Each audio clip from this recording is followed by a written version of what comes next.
गरीब चिकन वाला। अरशद काफ़ी कम पढ़ा लिखा था, जिस वजह से उसे कहीं नौकरी नहीं मिल रही थी। क्योंकि अरशद बहुत गरीब था और अपनी माँ के साथ रहा करता था, इसलिए अरशद की माँ नूर को उसकी काफ़ी फिक्र रहा करती थी। अरशद बेटा, तेरे सभी दोस्त बाहर चले गए काम करने के लिए। अरे तू भी क्यों नहीं चला जाता उनके साथ शहर? माँ, तुम तो जानती हो ना कि गरीबी की वजह से मैं ज़्यादा पढ़ाई नहीं कर सका और मेरे सभी दोस्त पढ़े लिखे हैं, इसलिए वो शहर में नौकरी करने चले गए। पर मैं शहर जाकर क्या काम करूँगा? मैं जितना शहर में रहकर कमाऊँगा उतना तो मैं गांव में ही मेहनत मजदूरी करके आपका और अपना पेट भर लूँगा। पर बेटा, गांव में इतने पैसे नहीं हैं जितने कि शहर में, और तू हमेशा काम बदलता रहता है। कभी तू खेती करता है तो कभी मजदूरी। शहर जाएगा तो कोई एक काम कर पाएगा बेटा?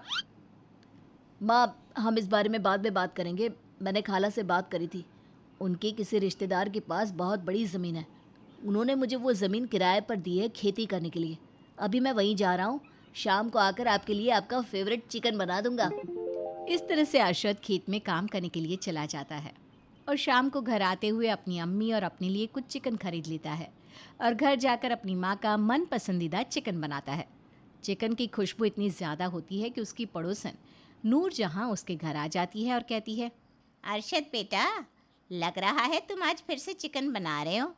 हाँ आंटी, काफ़ी दिन से अम्मी का मन मचल रहा था चिकन खाने को, इसलिए आज पैसे मिले तो मैंने सोचा कि आज अम्मी के लिए चिकन बना दूँ। बहुत अच्छा किया। वैसे अरशद बेटा, तुम्हारे हाथ का चिकन तुम्हारे अंकल को भी बहुत पसंद है। वो तो मुझसे बार बार कहते हैं कि मैं तुमसे चिकन बनवा लूँ, पर अच्छा नहीं लगता ना इसलिए मैं तुम्हें कभी नहीं बुलाती चिकन बनाने के लिए। अगर तुम आज थोड़ा सा चिकन दे देते तो। इस तरह से बहानेबाजी करके नूर जहाँ अपने शौहर के लिए थोड़ा सा चिकन ले जाती है। जब नूर जहाँ का शौहर अरशद के हाथों का चिकन खाता है तो उससे उसका स्वाद बड़ा ही अच्छा लगता है। सच में अरशद के हाथ में जादू है, जादू। अगर अरशद मेरे साथ शहर चला गया और चिकन बनाने में मेरी मदद करने लगा तो सच में मेरी दुकान तो काफ़ी चल पड़ेगी। पर वो नहीं जाने वाला अपनी माँ को छोड़कर। इस तरह से नूर जहाँ और उसका शौहर स्वाद लेकर चिकन को खाते हैं। समय यूं ही बीतता जाता है। एक दिन अरशद के मामा जान अरशद के घर आते हैं और वो उसे अपने साथ शहर चलने को कहते हैं। देख अरशद, बाजी के कहने पर मैं तुझे अपने साथ शहर लेने आया हूँ। इस बार मना मत करना। बड़ी मुश्किल से मैंने तेरे लिए एक जगह काम की बात की है।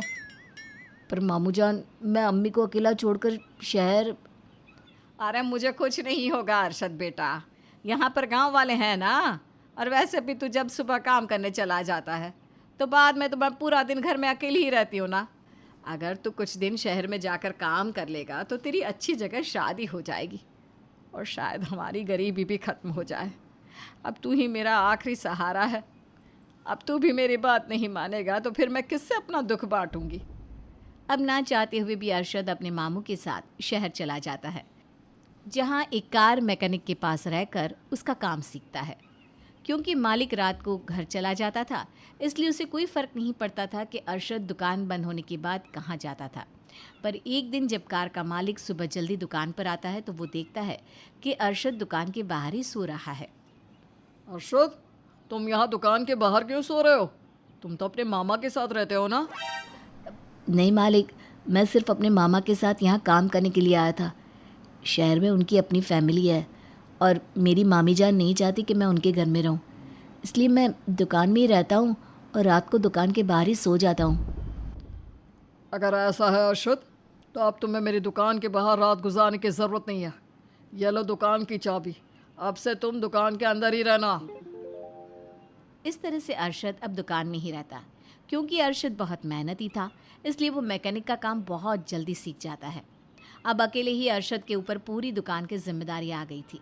इसी बीच एक दिन नूर जहाँ का शौहर अपनी बाइक ठीक करवाने के लिए उसी दुकान पर आता है। अरे अरशद, तुम यहाँ शहर में? नूर जहाँ तो बता रही थी कि तुम अपनी माँ को छोड़कर कहीं जाना नहीं चाहते थे। जी नूर जहाँ आंटी जी बिल्कुल सही कह रही हैं, पर क्या करूँ, अम्मी की बात भी तो नहीं काट सकता था, इसलिए मामा के साथ शहर आ गया और तब से मैं इसी दुकान में रहता हूँ और यहीं काम करता हूँ। वैसे जो भी कहो अरशद, तुम्हारे हाथ के बनाए हुए चिकन को मैं बहुत याद करता हूँ। मेरी खुद की एक छोटी सी चिकन की दुकान है, पर तुम्हारे जितना स्वादिष्ट चिकन मैं नहीं बना पाता। अगर तुम चाहो तो तुम मेरे साथ काम कर सकते हो। जितनी पगार तुम्हें यहाँ मिल रही है उतनी ही पगार मैं दे दूंगा। पर मैं रहूँगा कहाँ? अरे अरशद, तुम शिकायत क्यों करते हो? मैं तुम्हें एक कमरा किराए पर दिला दूंगा।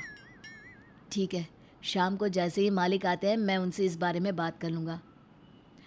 अब अरशद अपने अंकल को मना नहीं कर पाता और शाम को जब दुकान का मालिक दुकान में आता है तो अरशद अपना हिसाब करवा कर अपने अंकल के साथ काम करने के लिए चला जाता है। और अब उसके हाथ का बना चिकन लोगों को इतना पसंद आता है कि एक कस्टमर अरशद से कहता है, बेटा, तुम्हारे आने से पहले इस दुकान पर मक्खी भी नहीं आती थी, पर जब से तुमने यहाँ आकर चिकन बनाना शुरू किया है तब से यहाँ लोगों की भीड़ जमा रहने लगी है।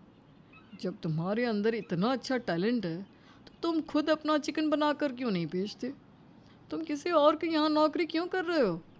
तुम अपना खुद का चिकन का काम क्यों नहीं शुरू करते बेटा? मैंने इस बारे में कभी सोचा नहीं और मेरे पास इतने पैसे भी नहीं है कि मैं अपनी खुद की दुकान खोल सकूं। बेटा, तुम्हें किसने कहा कि तुम अपनी दुकान से शुरुआत करो? रोड पर कितने सारे ठेले हैं जो चिकन बिरयानी और न जाने कई प्रकार के सामान बेचते हैं। तुम भी अपना व्यापार ठेले से ही शुरू कर सकते हो। उस ग्राहक की बात सुनकर अब अरशद के भी दिमाग में अपना खुद का चिकन बेचने का काम करने की उत्सुकता जगती है और वो बहुत जल्द पैसे जोड़कर अपना खुद का ठेला खोलता है जिस पर वो हर प्रकार का चिकन बेचता था। क्योंकि अरशद का चिकन काफ़ी लाजवाब होता था इसलिए उसका चिकन का व्यापार भी काफ़ी अच्छा चल पड़ता है। माँ तुम सही कहती थी, गांव से ज़्यादा कमाई शहर में है। देखो मैंने 6 महीने के अंदर अपना खुद का चिकन का व्यापार भी शुरू कर लिया, इसलिए अब मैं तुम्हें गांव लेने के लिए आ रहा हूँ।